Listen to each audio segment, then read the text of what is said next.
So here we have the BMW 318i Sport Touring on a 66 plate. I'm going to start off firstly by showing you around the outside of the car, and then we'll hop in and run through some controls on the inside. From the outside, you can see it's a 5-door car with alloy wheels and tinted windows. I'm going to start off inside the boot area. First of all, the tailgate on this car will open electronically. As we approach the back of the car, you can see we have reversing sensors.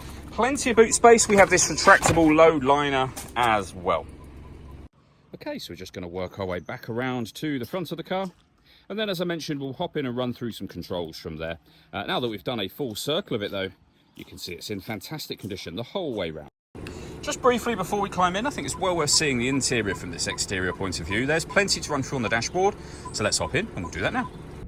Okay, now that we're inside the car, we're going to start with the dials. On the far left-hand side, first of all, we have the fuel gauge, then the speedometer, rev counter, and coolant temperature gauge. In the centre at the bottom, we have the trip computer, which includes the total miles of this car. As you can see, there are 48,061. You can change the information displayed above that by pressing a button on the end of the indicator stalk.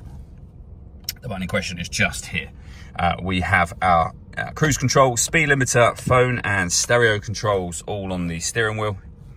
We have the start button to start the engine. You just need to make sure the key is in the car with you. And this button will turn off the stop and start. This car is designed to cut out when it's stationary in traffic to save you fuel.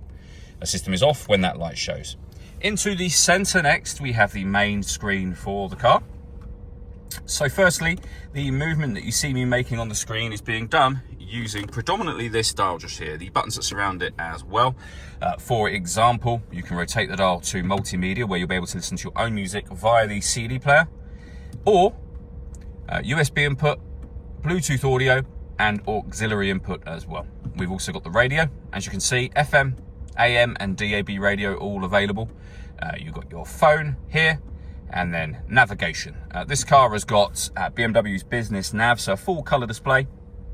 Really easy system to use as well. Working our way down, we have the main volume for the stereo, we have our CD player, then dual zone climate control, so you can adjust the driver and passenger temperatures. You can increase and decrease the fan speed. When you're happy with those settings, you can determine where you'd like your air to be distributed. The air conditioning is on at the minute, so that's off. Back on, or hit auto.